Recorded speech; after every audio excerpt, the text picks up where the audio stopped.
मग मागच्या एपिसोडमध्ये आपण आपल्या मंडळाच्या स्थापना व पायाभरणी याबद्दल जाणून घेतले. चला या एपिसोडमध्ये आपण जर्नीबद्दल जाणून घेऊया. 2011ला आपलं मंडळ अख्ख्या जिल्ह्याभर गाजले. याच्या मागचे कारण जाणून घेण्यास आवडेल आम्हाला. सर्वप्रथम गुरु ब्रह्मा गुरु विष्णू गुरुदेव महेश्वरा गुरु साक्षात परब्रह्म तस्मै श्री गुरुदेव गणपती बाप्पा मोरया. 2011 साली मंडळला जवळजवळ 5वे वर्ष चालू होतं. मंडळात आपण सार्वजनिक गणेशोत्सव मंडळ, जसं आपण लोकमान्य टिळकांनी 1920 साली सार्वजनिक गणेशोत्सव मंडळ चालू केला.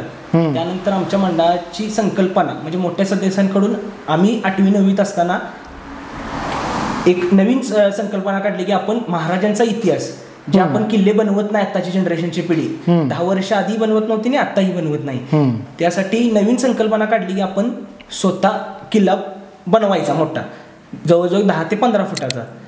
पण ज्यावेळी आम्ही सुरुवात करायला गेलो त्यावेळी आमचं वय साधारणतः 8वी ते 9वीला असेल आम्ही, आणि आमच्या मोठे सदस्य 21 ते 21 वर्षाचे.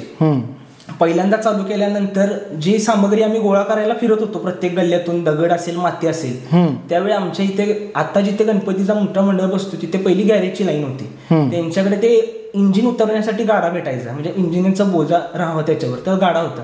ते घेऊन आम्ही सगळ्या गल्लीतून मैदानावरून, कृषी ऑफिसचं मैदान असेल तिथून माती, काळी माती, लाल माती घेऊन आणत होतो. ते माती ज्यावेळी आणत होतो, खडे आणत होतो, त्यावेळी आमच्यावर लोक हसत होते. एवढे मोठे सदस्य पण आहेत आणि जे 7वी 8वीला मुलं आहेत ते अभ्यास सोडून यांना हे करायला लावत आहेत म्हणून या गोष्टीसाठी. त्यानंतर प्रथम वर्ष आम्ही मंडळ पन्हाळागड किल्ला केला.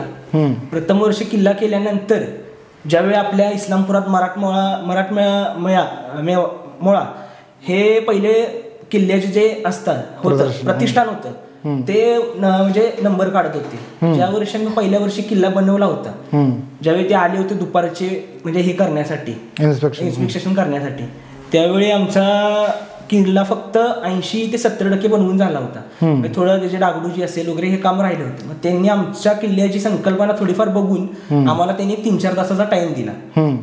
त्या टाइम पर्यंत आम्ही संध्याकाळी 6-6:30च्या दरम्यान मंडळाचा किल्ला पूर्ण बनवला, सोबत त्याचा स्टडी केला, जे आपल्याला प्रेझेंट करायचं आहे त्या गोष्टी. ते प्रेझेंट केल्यानंतर आम्हाला 6-6:30 वाजता ते प्रेझेंट केलं आम्ही. त्याच वर्षी आपल्या इस्लामपुरात संभापूजा मठात जे मंडळ एक अजून एक होतं म्हणजे शंभूराजे प्रतिष्ठान, ते एक पहिले मंडळांचे जे किल्ला महोत्सव भरवत होते, म्हणजे सार्वजनिक जे किल्ले बांधतात लहानापासून मोठ्यापर्यंत किंवा घरगुती, ते घेत होते. मग त्या वर्षी मराठमोळ्यांचा यांच्याकडून आम्हाला प्रथम क्रमांकाचं बक्षीस भेटलं त्या वर्षी 2011 साली. त्याच वर्षी शंभूराजे प्रतिष्ठान यांच्याकडून एक नंबरचं बक्षीस भेटलं. ते झालं. आपल्या इथं मुक्तांगण प्ले स्कूल आहे, परदेशींचे हॉस्पिटल होतं पहिलं, त्या गल्लीतून आत गेल्या मुक्तांगण प्ले स्कूलचे जे मोहिते सर आहेत ते, आणि लोकमतच्या सखी मंच यांच्याकडूनही आपल्याला त्या वर्षी 3रं बक्षीस मिळालं. म्हणजे एका वर्षात 3 मंडळासाठी आपल्याला बक्षीस मिळालं पहिल्याच वर्षी. त्यानंतर 2012 साली तीच संकल्पना आपण गणपती झाल्यानंतर, दुर्गामाता झाल्यानंतर ज्यावेळी दिवाळी चालू होते त्याच्या आधी 15 दिवस आपण प्रतापगड किल्ला बनवला. त्याही वर्षी आपल्याला 3 बक्षीस भेटली. ती आपण बक्षीस एक काचेची पेटी बनवून जेव्हा आपला गणपतीचा उत्सव असतो त्या दिवशी आपण लावलेले असतात. 2013 साली आपल्याला त्याच गोष्टी, त्याच 3 मंडळांकडून 3 वर्ष एक नंबरची 3 बक्षिसं भेटली. ती आपल्याकडे अजूनपर्यंत आहेत. अशा प्रकारे आपण एक वेगळी संकल्पना चालू केली की ज्यातून महाराजांचा इतिहास जिवंत राहील आणि किल्ल्यांची लहानापासून मोठ्यांपर्यंत जो इतिहास घडला त्याची माहिती भेटेल, किल्ल्यांची माहिती देखील लोकांपर्यंत पोहोचेल व मंडळ देखील एक नव्या पद्धतीची माहिती भेटेल. जो इतिहास, ज्वलंत इतिहास आपल्याला 350 वर्षापूर्वी राजांनी घडवून ठेवला होता, तो काही लोकांना तिकडे जाऊन बघता येत नसेल तरी आपल्याला इथून हाताने घडवून दाखवता येईल. या रूपात आपण 2011 साली संकल्पना चालू केली. ती संकल्पना अतिशय पूर्ण जिल्ह्यावर पोचली. त्यातून आपल्याला बक्षिसं भेटली. ज्यांनी किल्ला महोत्सवाची स्पर्धा भरवली होती त्यांनी स्वतः पेपरला ज्या जाहिराती दिल्या त्यातून आपल्या मंडळाचं नाव झालं. 2011 ते 2015 दरम्यान डिशचं संकल्पना जास्त नव्हती, केबलची संकल्पना जास्त होती.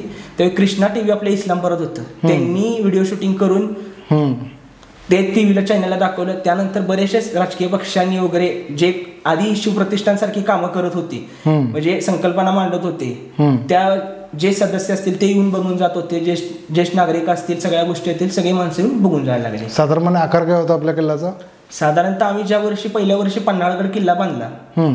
त्यावेळी जवळजवळ 10 ते 12 फुटाच्या अंतरास लांबी होती आणि 6 ते 7 फुटाच्या अंतरास रुंदी होती.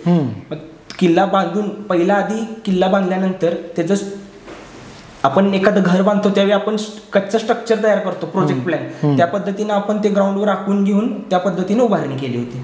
नक्कीच. ह्याचा एक अजून देखील बेनिफिट असं आहे की बऱ्याच लोकांना जे किल्ले ऍक्च्युअल मध्ये बघायला भेटत नाहीत.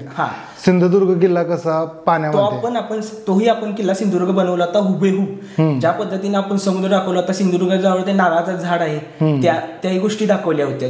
एकाच ह्याच्यातून जो नारळाची झाडे झालेली आहेत तेही दाखवलेले होते आपण. जंजिराचं जे वैशिष्ट्य आहे ते दाखवता येते. हे देखील एक ऐतिहासिक किल्ले मंडळ म्हणून आपली ओळख आहे.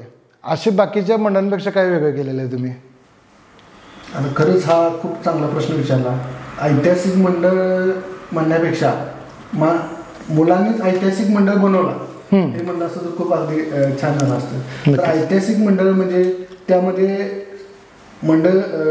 किल्ला मंडळ ज्यावेळेस स्थापन केला, म्हणजे किल्ला ज्यावेळेस सुरुवात झाली किल्ला बांधण्याची, तर तिथून ज्यावेळी आमच्या किल्ल्याचे नाव झाले, म्हणजे सर्व आमच्या इस्लामपूर म्हणा किंवा वाळवा तालुक्यात जे नाव पसरले बाबा किल्ला मंडळामध्ये उत्कृष्ट काम मंडळ आखणी केलेले आहे, त्याचे रचना खूप सुंदर पद्धतीने केलेली आहे. तर अक्षरशः म्हणजे इकडे तुम्ही बघितलं तर वाटार टोप आणि इकडे बघितलं तर तुमचं पूर्ण आष्टा शिराळा या भागातून लोक अक्षरशः रिक्षाने स्पेशल रिक्षा करून येत होते. म्हणजे पैसे स्वतःचे खर्च करून स्पेशल रिक्षाने किल्ला पाहण्यासाठी येत होते. तर त्यामध्ये वेगळं काय असं होतं की खूप सुंदर मांडणी होती आमच्या किल्ल्याची. आता सिंधुदुर्गासारखा म्हणायला गेला किल्ला तर चारी बाजूने समुद्र कसा वेढलेला आहे त्या किल्ल्याच्या बाजूने, किंवा तटबंदी कशा पद्धतीने आहे, किंवा दुसरा मुद्दा म्हणजे किल्ल्याचा बुरुज कसा आहे, किंवा दरवाजा कसा आहे, धान्य कोठार कशी असायची, असं खूप अगदी जसं ऐतिहासिक आहे त्या काळी, जसं ऐतिहासिक आपल्याला वाचायला मिळतं, बघायला मिळतं, त्या पद्धतीनं करण्याचा प्रयत्न केलेला आहे. आणि दुसरा त्यामध्ये मुद्दा म्हणला की पूर्णामध्ये एक किल्ला करण्याची पद्धत होती. म्हणजे आपल्या भागात एक सर्वप्रथम आपल्या भागात इकडे कोण करत नव्हतं, पण उरणात एक आवड असायची की मुलाला की मंडळानं बाबा किल्ला करायचं, आणि त्यामध्येच मराठा युवक मंडळ ही किल्ल्याची स्पर्धा भरवत होतो. मग त्यातनं आम्हाला माहिती कळाली की किल्ल्यासाठी आपण स्पर्धेसाठी नाव देऊ. मग त्या स्पर्धेत नाव दिल्यानंतर बरेचसे उरणातले किल्ले म्हणा, किंवा मला वाटते 30 का 40 किल्ल्याची त्यावेळी नोंद झाली की इस्लामपूरमध्ये असे जे ऐतिहासिक चांगले उत्कृष्ट बनवलेले किल्ले आहेत. तर त्या किल्ल्याची पाहणी सगळ्या ठिकाणी झाली आणि त्या उरण भागातली मुलं बी इकडे यायला बघायला चालू झाली की बाबा काय नाही, ही सगळं वेगळे आपल्यापेक्षा वेगळं त्यांनी काय केलं. ते बघायला येत असताना त्यांनी खूप चांगल्या पद्धतीने किल्ला म्हणजे जे पत्रकार म्हणा, जे सामाजिक वक्ते म्हणा, किंवा जे राजकीय व्यक्ती आहेत ते सगळे यायला चालू झाले की बाबा असं काय शास्त्रीनगरमध्ये वेगळे केले किल्ल्यामध्ये की जे पहिला नंबर यासाठी उत्कृष्ट सगळीकडे नावा रूपाने आले. तर ते अक्षरशः सर्व सामाजिक ज्येष्ठ कार्यकर्ते म्हणा, ज्येष्ठ मंडळी म्हणा, सगळे तिथे येत राहिले. आणि त्यातून एक बोध घेण्यासारखं झालं की किल्ला कशा पद्धतीने ऐतिहासिक असावा असा. तर त्यातून आम्हाला एक शिकायला चांगलं मिळालं, मुलांना बी चांगलं आणखी किल्ला कसा पुढच्या टायमाला एकदम उत्कृष्ट चांगल्या पद्धतीने होईल त्यातून आम्हाला खूप चांगलं शिकायला मिळालं. नक्कीच. किल्ल्यांमध्ये पण 2 प्रकार येतात. म्हणजे आम्ही लहानपणी असताना एक घरगुती किल्ला असायचा आणि एक मंडळाचा किल्ला असायचा. घरगुती किल्ला कसा असायचा, महाराज वर असायचे, साईडला तानाजी आणि बाजीराव प्रभू देशपांडे, खाली मावळे, एक सिंहाची गुफा असायची, एक वाघाची गुफा असायची, पायथ्याशी एक छोटंसं शेत केलेलं असायचं. एक लहान मुलांचं मनोरंजन व त्यांचा इतिहासाचं जोड हे देखील एक उभून येतो यातनं. शिवसाम्राज्य किल्ला महोत्सव याबद्दल देखील आम्हाला ऐकायला आवडेल. सर्वप्रथम शिवसाम्राज्य किल्ला महोत्सव हा 2021 पासून सुरू झाला.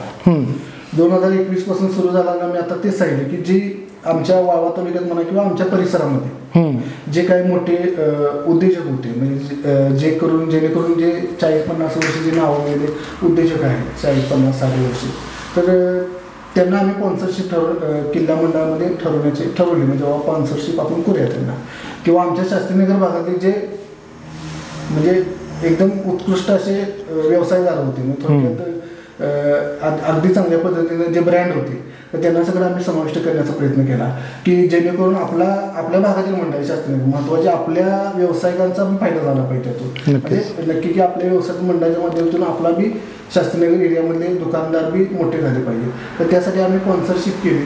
मग त्या स्पॉन्सरशिपमधून म्हणजे जास्तीत जास्त आम्ही स्पॉन्सर 5, 4, 10 असे आम्हाला पहिल्या वर्षी झाले. मग त्या स्पॉन्सर वाढवून मग परत आम्ही इस्लामपूर भागात आणखी काही बाहेर भेटतात का स्पॉन्सर त्यासाठी प्रयत्न केले. पण नुसतं नाव ऐकलं मुलांना किंवा नाव नुसतं जरी दुकानदारात ऐकलं बाबा शिवसंभाजी किल्लो महोत्सव शास्त्रीनगरमध्ये खूप उत्कृष्ट पहिल्या नंबर आलेलं मंडळ आहे असं ऐकलं की माणसं हमखास म्हणायचं ठीक आहे करूया आपण स्पॉन्सरचे आम्हाला छोटीशी संधी द्या त्यामध्ये.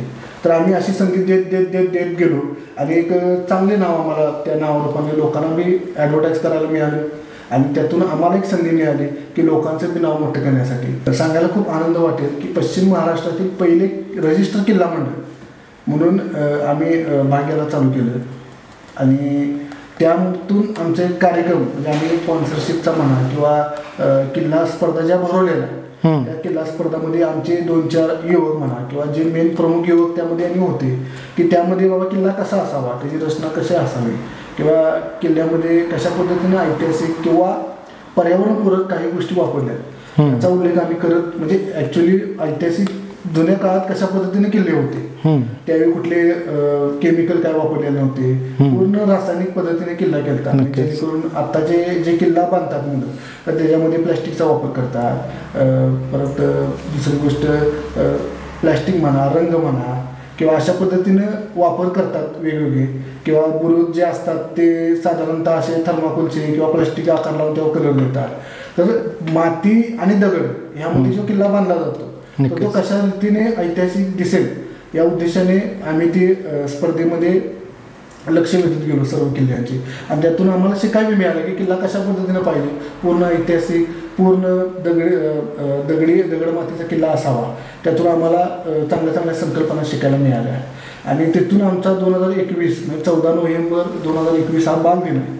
म्हणजे लहान बालकांचाच मंडळ आणि लहान बालकांनी बनवलेला किल्ला ही अतिशय सुंदर अशी संकल्पना आहे की लहान बालकांनाच खूप आनंद मोठ्यांपेक्षा लहान मुलांना किल्ला बांधायला खूप आवडतं का तर तेच हट्ट करतं बाबा किल्ला बांधूया दिवा आले की किल्ला बांधूया चला दगड माती गोळा करायला जातात विटा माती आणायला जातात अशी मुलांना एक हाऊस असते किंवा ती करायचंच किल्ला बाबा महाराजांचा किल्ला आपण असा दिमागदार बनवायचा नक्कीच अशी लहान मुलांना खूप आशा असते किंवा त्याची आस लागलेली असते दिवाळीच्या सुट्टीमध्ये. आणि त्यानंतर मग आमचा 14 नोव्हेंबर 2021 नंतरचा कार्यक्रम खूप दिमागदारपणे झाला की ज्याच्यामध्ये इस्लामपूरचे पोलीस उपनिरीक्षक कृष्णात पिंगे सर त्या कार्यक्रमाला वेळात वेळ काढून अक्षरशः त्या काळात किल्ला मंडळ म्हणा दिवाळी म्हणा सगळ्या ड्युटीचं वेळात वेळ काढून ते आमच्या कार्यक्रमाला उपस्थित राहिले आणि 5-10 मिनिटं थांबेल आणि लगेच जाईल असे आमच्या कार्यकर्त्यांना सांगितलेलं अगोदरच की बाबा मला 5-10 मिनिटं थांबून मला पुढच्या क्षणी कामाला निघण्यास परवानगी द्यावी. तर त्यानंतर कृष्णात पिंगे अतिशय एवढा सुंदर कार्यक्रम एवढे बक्षीस वितरण एवढं सर्टिफिकेट ज्यांनी उत्कृष्ट म्हणजे कार्यकर्ता किती राबलाय किती काय केलं अशा आमचे वेगवेगळ्या पद्धतीचे व्याख्याने चालू झाले. आणि त्यानंतर स्वतः कृष्णात पिंगे साहेब की 2 ते 2.5 तास असे बोलले की खूप चांगल्या पद्धतीने कशी किल्ला मंडळाची एखादी शिवसंभाजी किल्ला मंडळाची कशी आखणी असावी कशी रचना असावी व त्याचा कार्यक्रम कसा दिमागदारपणे दिसावा किंवा त्याचे उत्कृष्ट दिमागदारपणे घेण्यासारखं काय आहे आत्ताच्या युवा पिढीने ते खूप अतिशय सुंदर झाला. आणि त्यांनी स्वतः आभार मानले त्या कार्यक्रमाचे. सर्व मंडळी होते मराठा युवक मंडळाचे अध्यक्ष बी होते इस्लामपुरातील आसपासचे गावाचे व्याख्याने देणारे बी लोक 2-3 होते ज्येष्ठ मंडळी होते आमच्या मंडळातील तरुण युवक कार्यकर्ते होते मुलं होती लहान. तर यातून खूप दिमागदारपणे आणि अतिशय आयुष्यातील एक अतिशय चांगल्या पद्धतीचा कार्यक्रम म्हणता येईल असा खूप दिमागदारपणे आम्ही आनंदोत्सव साजरा केला. नक्कीच किल्ला महोत्सवाची सामाजिक गरज असं देखील आहे लहान मुलांसाठी की आपण वाचतो Chhatrapati Shri Shivaji Maharaj father of Indian navy आहेत पण ते फादर ऑफ इंडियन नेव्ही त्यांना का म्हणतात हे आपल्याला सिंधुदुर्ग बघितल्यानंतर कळतं. त्यामुळे हे जे लहान मुलांवर मंडळाची छाप पडते किल्ले महोत्सवाच्या मंडळातनं त्याच्यातून त्यांना इतिहास फार शिकायला. नाथपंथीय वर्ष याबद्दल फार ऐकले खूप उत्सुकता आहे याबद्दल जाणून घेण्याची. नाथपंथीय वर्ष म्हणजे आमच्या मंडळाला जे नाव आहे नवनाथ कला क्रीडा युवक सांस्कृतिक मंडळ म्हणजे नवनाथ ट्रस्ट जे नवनाथ नाव आहे ते 9 या गोष्टीवरून आहे. म्हणजे मंडळाची स्थापना झालेली होती ती 6 सप्टेंबर 2006 साली त्यावेळी जे नवनाथ नाव ठेवलं होतं त्याचा म्हणजे दुसरा टप्पा येईल, म्हणजे 1 वर्षापासून 9 वर्षावर जे येईल तेव्हा पहिलं नागपंथीय वर्ष आपण साजरं करायचं नक्कीच. असं आम्ही ठरवलं होतं. म्हणजे ते 2000 साली ज्यावेळी मूर्तीचं विसर्जन झालं त्यावेळीचा गणपती झाला त्या वर्षातला, त्या वर्षातील गणपती झाल्यानंतर सप्टेंबर ऑक्टोबरपासून प्रत्येक महिन्याला मीटिंग घेऊन, कारण त्या वर्षी मी स्वतः 10वी पासआउटून 11वीला कॉलेजला गेलो होतो आणि बाकीची बरीचशीच मंडळी 1-2-3 मंडळी जे जरा म्हणजे आमच्यापेक्षा वयाने थोडे मोठे ते स्वतःचा कोणी व्यवसाय करत होतं की कोणी नोकरी करत होतं, असे एक 5 ते 6 लोक होते. मग त्या वर्षी नागपंथीय वर्ष साजरं करणं म्हणजे भरपूर मोठा खर्च होता, सगळ्या गोष्टींचं नियोजन करावं लागणार होतं, नवनाथांच्या रूपातली मूर्ती आणायची होती. त्यासाठी आम्ही 2013ला जो गणपती झाला त्याच्या प्रत्येक महिन्यापासून प्रत्येक महिन्याला एक मिटिंग घेत होतो प्रत्येक कार्यकर्त्यांची, लहान असेल लहानापासून मोठ्यापर्यंत आणि जे ज्येष्ठ असतील त्यांना सांगून. मग त्या मिटिंगमध्ये आम्ही प्रत्येक महिन्याला असं ठरवलं होतं की मिनिमम सभासद वर्गणी त्यावेळी आम्ही 2400 रुपये काढली होती त्यावेळी 2014 साली प्रत्येकी. त्यामध्येही बरेचसेच कार्यकर्ते असे होते की ते 8वी 9वी 10वी 14वी 15वी, मी स्वतः 10वीला असल्यामुळे प्रत्येक महिन्याला 200 रुपये काढायचं ठरलं होतं. त्या पद्धतीनं आपण नागपंथीय वर्षावेळी 2400 हिशोबाने वर्गणी काढली. प्रथम आपण जे नागपंथीय वर्ष केलं ते नाथांच्या रूपातली मूर्ती असावी, म्हणजे मच्छिंद्रनाथांच्या रूपातली मूर्ती असावी. त्यासाठी आम्ही फर्स्ट टाइमच मूर्तीची संकल्पना कोल्हापुरातून घ्यायची ठरली. कोल्हापुरात आम्ही म्हणजे सर्व कार्यकर्ते, म्हणजे आमच्यापेक्षा थोडे मोठे कार्यकर्ते कोल्हापूरला गेले, त्यांच्यासोबत आम्हीही गेलो. त्या वर्षी मच्छिंद्रनाथांच्या रूपातली मूर्ती घ्यायची होती म्हणून आम्ही कोल्हापुरातील बापट कॅम्पमध्ये चावा चौकातून बापट कॅम्पला गेले की त्या ठिकाणी फिरलो. त्या दिवशी आम्हाला सुखदेव माझगावकर हे कोल्हापूरला बापट कॅम्पमध्ये त्यावेळी मोठ्या मूर्त्या बनवत होते, तेही रूपातल्या मूर्त्या. मग त्यांच्याकडे आम्ही त्या वर्षी मूर्ती बुक केली, नवनाथांच्या रूपातली उभा राहिलेली 9 फुटाचीच मूर्ती बुक केली. तेही नवनाथ ती मूर्ती बुक केली. त्या वर्षी मूर्तीचं आगमन केलं. त्यानंतर 9 दिवस प्रत्येक गोष्टीची आम्ही कार्यक्रमाची एक नियोजनबद्धता केली होती. त्या वर्षी प्लस आम्ही रक्तदान शिबिर घेतलं होतं. प्लस त्या वर्षी 2014ला माळीनगावला रायगडला जे डोंगराखाली गाव पूर्ण गेलं त्या गोष्टीसाठी आम्ही रिलीफ फंड दिला होता. तो रिलीफ फंड दिला होता. इतिहासात पहिल्यांदाच आम्ही असा एक महाप्रसाद केला होता की जेवून झाल्यानंतर पूर्ण एरियाला वाटला जाईल असा महाप्रसाद केला होता. तो म्हणजे गव्हाची आणि गुळाची खीर असते ती ऍक्च्युली खीर बनवली होती. ते जे गुळ बनवतात ना काईलमध्ये, त्यामुळे त्या काईलमध्ये खीर बनवली होती. प्रथमच भात वगैरे म्हणजे शिरा भात भाजी त्या आमटीची संकल्पनेतून थोडा वेगळा काहीतरी संकल्पना आम्ही नागपंथीय वर्ष आपलं हे संपन्न झालं. पण त्या नागपंथीय वर्ष संपन्न झालं त्याच्या आपण आधी म्हणजे त्या वर्षी किंवा 2013 साली एक संकल्पना मांडली होती की आरतीचा मान प्रत्येक गल्लीतल्या प्रत्येक एरियातल्या शास्त्री नगर असेल, विनायक नगर असेल किंवा आणि कोणतेही नगर आजूबाजूला असेल त्या प्रत्येक व्यक्तीला, त्या गल्लीतील प्रत्येक व्यक्तीला मान भेटला पाहिजे होता. मग त्या संकल्पनेनुसार आम्ही प्रत्येक दिवसाची लिस्ट काढली होती की प्रत्येक पहिल्या दिवशी आम्ही प्रत्येक वर्षी ज्या दिवसापासून मंडळ चालू झाले त्या दिवसापासून मंडळ चालू झाले पहिली आरती आपले एरियाचे म्हणजे नगरसेवक असतील किंवा सामाजिक कार्य प्रत्येक कुटुंबाशी जे रिलेटेड आपले संलग्न असलेले आपले नगरसेवक संजय कोरे यांना हे आत्ताही 20 वर्षापर्यंत पहिली आरती त्यांनाच देत आलोय आपण. मग त्यांची आरती झाल्यानंतर सकाळी त्यांची आगमनाची आरती झाल्यानंतर आपण संध्याकाळी ज्या आरत्या होतात त्या आरत्या आपण प्रत्येक कुटुंबाला भेटावे ह्या हिशोबाने एक म्हणजे प्रेझेंटेशन तयार केलं होतं की SOP तयार केली होती की प्रत्येक व्यक्तीला जेव्हा आरती सांगायला आमचा आरतीचा मानकरी जाईल त्या आरती मानकऱ्याला सांगायला जाईल आमचा आरतीचा प्रमुख, त्यावेळी पत्रिका स्वरूपात आपली लग्नाची पत्रिका देतो आपण टोपी घालून. त्या पद्धतीत आम्ही प्रत्येक गोष्टीचं म्हणजे त्या व्यक्तीचं स्त्री व सौ असेल त्या व्यक्तीचं नाव टाकून आम्ही पत्रिका देत होती. ती संकल्पना अजूनही चालू आहे.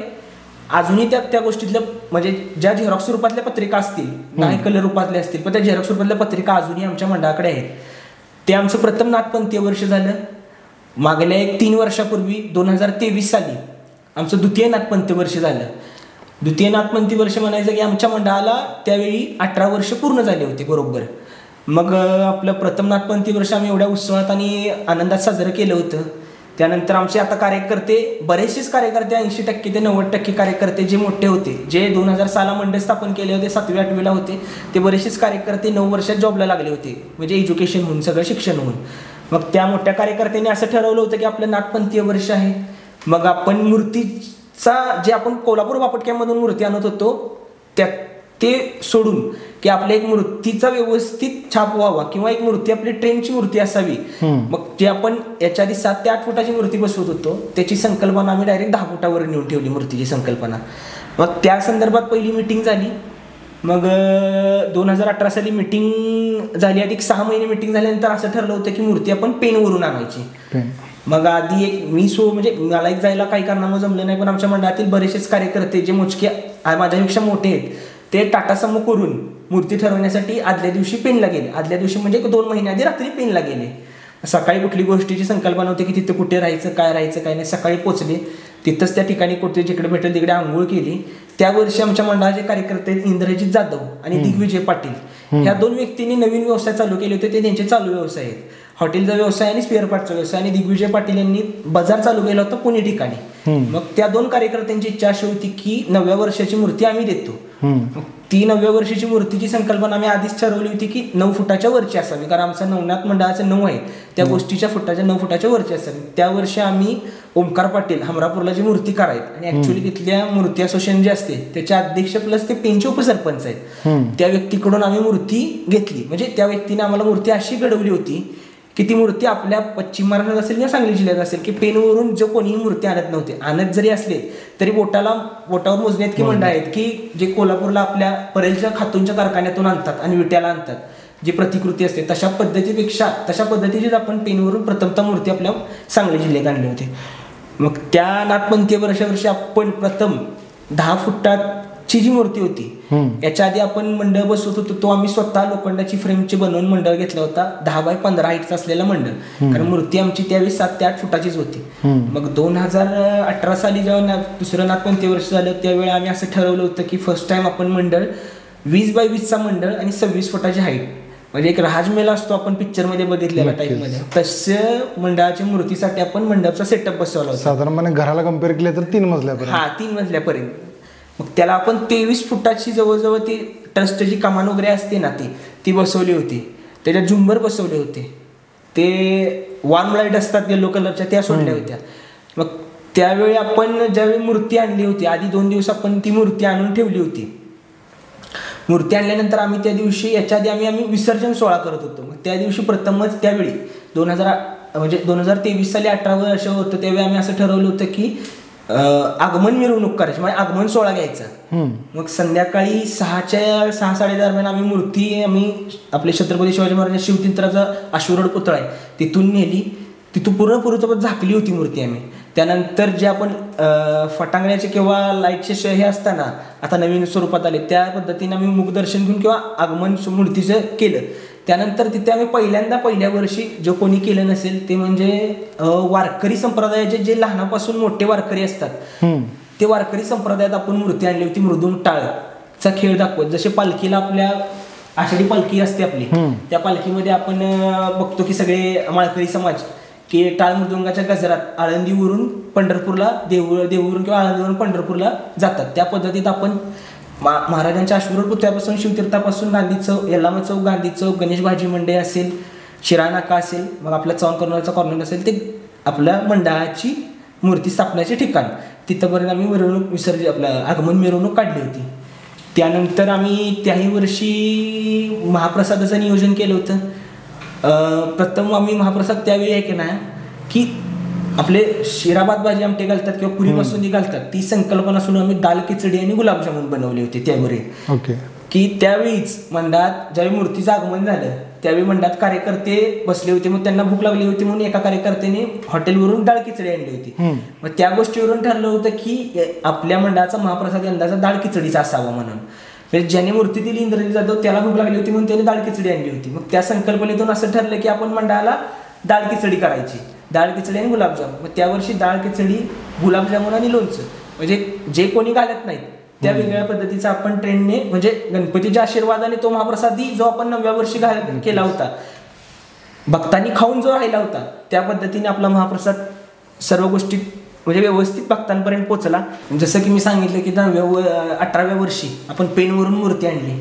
मग 9 किंवा 10 दिवस झाल्यानंतर जे आपण विसर्जन करतो मूर्तीला, मग त्यावेळी आपण एक नवीन संकल्पना काढली होती की आपण 18व्या वर्षी जी मोठी मूर्ती असते त्यालासोबत आपण प्रतिष्ठापनेसाठी जी बारकी मूर्ती आणतो ते आम्ही आणत होतो शाडूच्या मातीतली मूर्ती. मग त्या मूर्ती आणत होतो आपण कापूसखेड नाक्यावरून TB कुंभार हे स्पेशली शाडूच्या मातीची मूर्ती बनवतात. मग त्यांच्याकडून मूर्ती घेण्याचं एक कारण असं होतं की आपल्याला ती मूर्ती मंडळातच विसर्जन करून 10 दिवसांनी त्या मंडळाची मूर्तीची माती होते त्याच्यात आपण कुंडी लावू म्हणजे झाड लावून एका कुंडीत ते संकल्पना चालू केली. 18 वर्षी एक झाड लावलं आपण. 18 वर्षाची मूर्ती विसर्जन झाल्यानंतर 19व्या वर्षी आपण पण सेम पेनवरूनच मूर्ती आणली त्याच स्वरूपाची 10 फुटाची.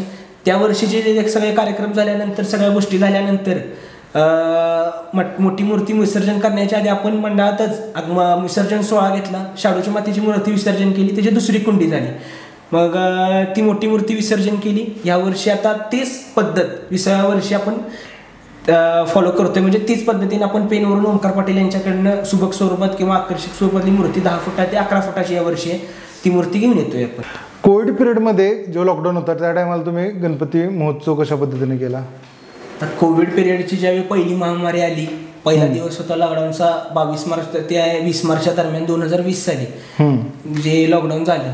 त्यानंतर 6 महिन्यानंतर प्रत्येकाला वाटलं होतं की लॉकडाऊन निघून जाईल. मग महामारीची पहिली जी लाट होती ती निघून जाईल. पण त्या पद्धतीने तरी काय महामारीची लाट निघून गेली नाही. म्हणजे सरकारने जी निर्बंध लावले होते की सगळे सणसूद आपली वारीही त्यावेळी इष्टीतूनच गेली होती. त्यावेळी त्या गोष्टी त्यावेळी गेली किंवा त्याच्या दुसऱ्या वर्षी. मग त्यावेळी आपण असं ठरवलं होतं म्हणजे गणपती गणेशोत्सव तरी खंडित नाही करायचा. मग आपण आमच्या मंडळाच्या तिथे नवनाथ महाराजांचं जे मंदिर आहे म्हणजे त्यांचा गाभारा आहे एकाच्या घरामध्ये आपलं विकास पाटील आहे त्यांच्या घरामध्ये नवनाथ महाराजांच्या गाभाऱ्यात आपण पांढऱ्या स्वरूपाची मूर्ती पहिली प्लेस्टर ऑफ पॅरिसची आणून बसवली. 10 दिवसाचे जे रीतिरिवाज आहेत ते सर्व गोष्टी करून आपण ती मूर्ती विहिरीत विसर्जन केली. दुसऱ्या वर्षी परत 21 साली कोरोनाची जी दुसरी लाट आली होती ती म्हणजे पहिल्या लाटेनंतर त्याच्यापेक्षा थोडी जास्त म्हणजे महामारी चालू झाली. त्यानंतर जे मंडळांना म्हणजे गणेशोत्सव साजरे करणारच म्हणजे सरकारवरही तेवढे निर्बंध लावले त्यामुळे गणेशोत्सव साजरा झाला पाहिजे ही लोकभावनेतली संकल्पना होती म्हणजे प्रत्येक भक्ताची संकल्पना होती. मग जिल्हा पोलीस अधीक्षकांनी काही निर्बंध दिले होते. मग त्या मोजक्या मंडळातच आपल्याला मोजके मंडळच होते की त्यांना परमिशन भेटली होती. त्यातील प्लस पॉईंट असा होता की आपलं मंडळ 2000 किंवा 9 नंतरच म्हणजे 9व्या वर्षापासूनच म्हणजे 2013 नंतरच आपण ट्रस्टमध्ये हे करून घेतलं. रजिस्टर न करता सार्वजनिक गणेशोत्सव मंडळामध्ये ट्रस्टमध्ये कन्वर्ट करून घेतलं होतं. त्यामुळे आपल्याला परमिशन भेटताना थोडा त्रास नाही झाला. मोजक्याच मंडळांना ज्या मंडळांना एक 40-50 असतील किंवा जिल्ह्यातल्या तालुक्यातल्या ज्या मंडळांना परमिशन भेटली होती त्या मंडळामधलं आपलं एक मंडळ होतं. आपण कोविड नंतरच्या काळात असा होता की प्रत्येकाच्या घरात सुखदुःख झालं होतं. मग घरात कोणी गणपती बसवत नव्हते. मग त्यांना उत्सव साजरा करण्याचा एक मुख्य स्रोत म्हणजे होता की मंडळाचा गणपती सार्वजनिक गणपती उत्सव मंडळ. मग तो गणपती उत्सव मंडळ आपल्याला परमिशन 2021ला भेटल्यामुळे आपण गाभाऱ्यातला गणपती बसवत होतो स्थापना करत होतो त्या गोष्टीतून आपण परत मंडळात गणपतीची मूर्ती स्थापना चालू झाली. त्यानंतर 21 सालीची मूर्ती स्थापना झाली. मग त्या वर्षी आय थिंक मूर्ती आणायला काहीतरी म्हणजे ठरवली नसल्यामुळे आम्ही कोल्हापूरला गेलो होतो मूर्ती आणायला. मग ते टाटा समूथनं थोडकी 3.5 फुटाची मूर्ती आदल्या दिवशी 12-1-2 वाजता 1 ते 2च्या दरम्यान जाऊन तिथून आणली कारण त्या परमिशनच्या इश्यूमुळे. पण आपल्याला ट्रस्ट असल्यामुळे परमिशन भेटली होती. मग त्यावेळी आपण सार्वजनिक गणेशोत्सव परत आपले जे 20च्या आधीचे सार्वजनिक गणेशोत्सव तसा होता त्याच रीतिरिवाज परत 21 नंतर चालू झाला. प्रत्येक भक्त आपल्या घरातील गणपती सोडून आपल्या सार्वजनिक गणेशोत्सवात परत सामील व्हायला लागले. महामारीचं संकट हळूहळू निरवळलं. त्यानंतर मग प्रत्येक गोष्टीचा उत्सव वाढत गेला. प्रत्येक निर्बंध उठत गेले. प्रत्येक सामाजिक कार्य चालू झालं. नक्कीच. एक 5 वर्षांना आपल्या मंडळाला 25 वर्ष पूर्ण होतात. भविष्याच्या हिशोबाने आपण मंडळाकडे कसं पाहता? खूप चांगला प्रश्न विचारला की 25 वर्षांनी मंडळ कुठल्या स्तरावर असेल म्हणजे कुठल्या स्थितीवर असेल तर अतिशय कौतुकास्पद गोष्ट अशी आहे की मंडळाचा आमचा वाढता आलेख म्हणजे जसे की आपण म्हणतो ना शेअर मार्केट जसं खाली वर होतं तसं वर बी जातं खाली बी येतं. त्या पद्धतीने आमचा जो आलेख आहे ते अगदी वर वर वर वर चाललेलं खाली आलेलाच नाही आपल्या मंडळाचा आलेख महत्वाचा. मी त्या उद्देशाने काय की बाबा मंडळासाठी जे काही सामाजिक गोष्टी म्हणा किंवा सामाजिक कार्यक्रम म्हणा की जसे की 10वीच्या आमच्या वार्डामध्ये म्हणा की 10वीची मुलं पहिल्या येतात आमच्या वार्डामध्ये आम्ही त्यांचा जाऊन सत्कार करतो मंडळाच्या या पिरियडमध्ये. किंवा एखाद्या व्यक्तीला समजा रक्तदान शिबिरामध्ये काय म्हणजे रक्त कोणाला नातेवाईकांना हवं आहे त्या आम्ही सामाजिक प्रयत्न करतो की जिथून कुठून रक्त उपलब्ध होईल त्यांना आम्ही पोहोचण्याचं नातेवाईकांना काम करतो. किंवा रांगोळी स्पर्धा म्हणा लहान मुलींसाठी, किंवा चित्रकला स्पर्धा म्हणा, किंवा आपले दुसरे म्हणा महिलांसाठी लकी ड्रॉ म्हणा, असे गौरीचे कार्यक्रम म्हणा, म्हणजे गौरीचे समजा महिलांसाठी असते फुगडी स्पर्धा किंवा आपले जेव्हा फुगडी स्पर्धा असतील त्यामध्ये आम्ही असे सामाजिक उपक्रम घेतो की जेणेकरून जास्तीत जास्त महिला व जास्तीत जास्त मुलं त्या स्पर्धेत भाग घेऊन प्रत्येकाला एखादं गिफ्ट मिळावं किंवा एखादं बक्षीस हमखास मिळावं, त्यातून त्यांना एक वेगळा आनंद होतो की बाबा मंडळाविषयी किंवा गणपतीविषयी जी उत्सुकता म्हणा किंवा जी प्रेम राहतं तर ते असं पुढे जात राहावं, त्या उद्देशाने आम्ही असे वेगवेगळे सामाजिक उपक्रम जे आहेत ते आता आम्ही प्रयत्न करत आहे, म्हणजे अजून करतोच आणि इथून पुढे करणार. जास्तीत जास्त लोकांना कसं इन्व्हॉल्व जास्त लोकांना आपल्या मंडळाच्या सहभागातून, म्हणजे आपल्या मंडळ म्हणजे कुटुंब आहे, ते 25 वर्षापर्यंत अजून जे मंडळाचे कार्यकर्ते मोठे होतील त्यांच्या संकल्पनेतून जे काही मदत होईल, म्हणजे आपण जे आधी मदत केली होती माळीनगावला म्हणा, किंवा आता साखर आपण जी आरतीला साखर गोळा करून जी रूपात मदत करतो वृद्धाश्रम अनाथ आश्रम, त्याच्यापेक्षा जास्त संकल्पनेतून काय मदत करता येईल त्या हिशोबाने आम्ही मदत करायचे पूर्ण प्रयत्न करेन 25व्या वर्षापर्यंत. तेवढे गणपती रुपये आम्हाला आशीर्वाद भेटतीलच आणि आताही भेटतच आहेत गणपती रुपये आम्हाला 25व्या वर्षासाठी गोष्टी. आणि त्यामध्ये जर सांगायचं म्हटलं की आता आमच्या मंडळाला म्हणजे आता आमची मूर्ती शक्यतो 9 फुटाच्या वरच असते, आम्ही आता पेंट करून आणतो, स्थापना करतो 9 फुटाच्या अतिशय आकर्षक आणि देखणे आणि खरोखरचं जिवंत गणपती म्हणजे आपल्या समोर येऊन कसा बसलाय 10 दिवस हे असं आम्ही सगळं भारावून जातो या 10 दिवसाच्या ह्याच्यामध्ये.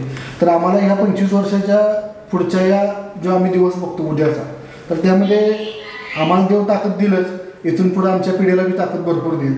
तर आम्ही असं बघतो की अजून आमच्या मंडळाला काही जे साहित्य आहे, उदाहरणार्थ आम्हाला एखाद्या मंडळासाठी गणपतीची एक ट्रॉली बनवायची उत्तम पद्धतीने, जी लोखंडी ट्रॉली आहे जी मिरवणूक करता येते कुठून नेता येते ते एक ट्रॉली बनवायची आहे. दुसरा मुद्दा की आम्हाला जे साहित्य म्हणजे पत्रा वगैरे म्हणा किंवा जे तुमच्या लोखंडी पाईप असतात मंडळाला, पडदे म्हणा, लाईटिंग म्हणा किंवा एक साध्या पद्धतीचं डेकोरेशन म्हणा मागं सुंदर, अशा पद्धतीनं आम्ही ह्या गोष्टी ॲडिशनल आता वाढवत आहे आणि ते या येणाऱ्या काळामध्ये अतिशय सुंदर आमचा सेटअप होईल आणि अतिशय सुंदर आमची मूर्ती उठावदार आणि मूर्ती स्पर्धेमध्ये मूर्ती नंबर 1 नंबर येईल अशा उद्देशाने आमच्या 25 वर्षाचा सामाजिक कार्य झाले पाहिजे. आणि जे मूर्ती आता कसे आपण मूर्ती दरवर्षी वेगळ्या वेगळ्या ह्याच्यात असते, आमचा प्रयत्न राहील की सार्वजनिक क्षेत्रामध्ये म्हणजे गणेशोत्सवमध्ये एकच मूर्तीचा ट्रेंड राहील, म्हणजे एकच मूर्ती सुबक पद्धतीत कायमस्वरूपी राहील. म्हणजे जे असे मूर्ती मंडळ करतात की वर्षानुवर्ष तीच मूर्ती असते, फक्त त्याच्यामध्ये प्रभाव किंवा हात किंवा पाय वगैरे म्हणजे सिंहासनाच्या गोष्टी चेंज करून करतात. त्या पद्धतीने आमचा असा एक इच्छा आहे की गणपती रूपी आम्हाला आशीर्वाद भेटला तर आम्ही 25 वर्षापर्यंत जे पिढ्यानपिढ्या जे आमचे येतील म्हणजे कोण कार्यकर्ते असतील किंवा आमची मुले वगैरे कोण येणारे असतील तर त्यांना तीच मूर्ती स्वरूपात असावी. थोडा खर्चाचा बोजा कमी व्हावा म्हणून मंडळासाठी काही गोष्टी घेण्यासाठी म्हणजे अजून 5 वर्ष आहेत त्याच्या काही गोष्टी घेण्यासाठी आत्तापासून आम्हाला थोडी म्हणजे बचत करावी लागणार आहे. त्या हिशोबाने आमचं आत्ता संकल्पना चालू आहे, ते गोष्टी करू शकतो किंवा मंडळाचं साहित्य घेऊ शकतो. आणि मंडळाची उत्सुकता म्हणजे काय ते आता लहान मुलापासून आपल्याला लक्षात येते. उदाहरणार्थ माझा आज 3 वर्षाचा मुलगा आहे, पण तुम्हाला आत्ता म्हणतो बाबा गणपती येणार, चला एक मंडळाचा तिथं म्हणजे त्याला एवढी उत्सुकता की आता गणपती येणार ती सगळं ऐकायला मिळतं मुलाला.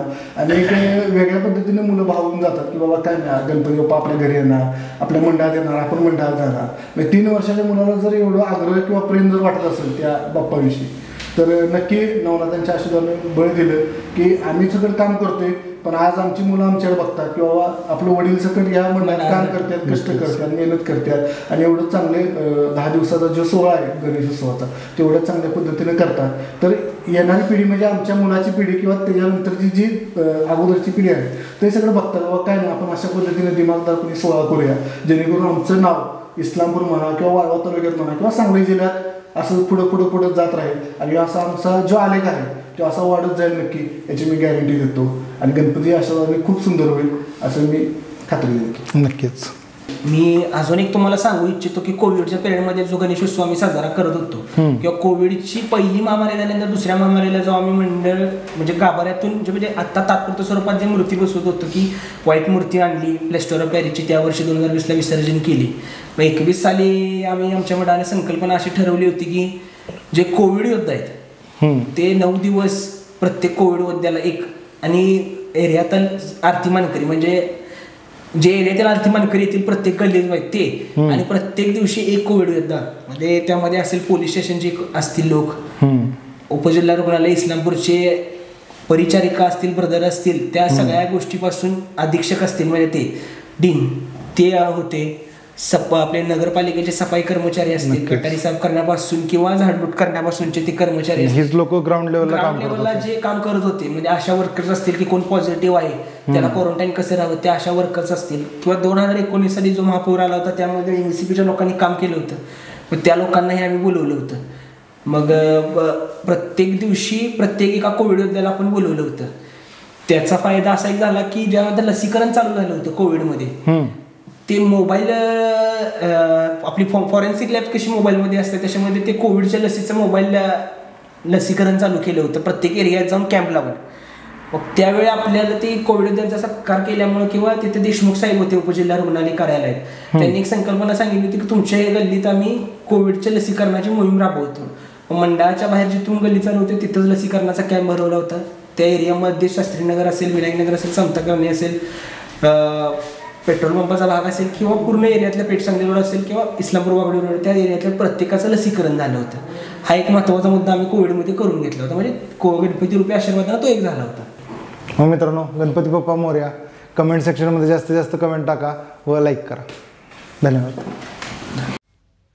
वक्रतुंड महाकाय सूर्यकोटी समप्रभ निर्विघ्नं कुरु मे देव सर्वकार्येषु सर्वदा.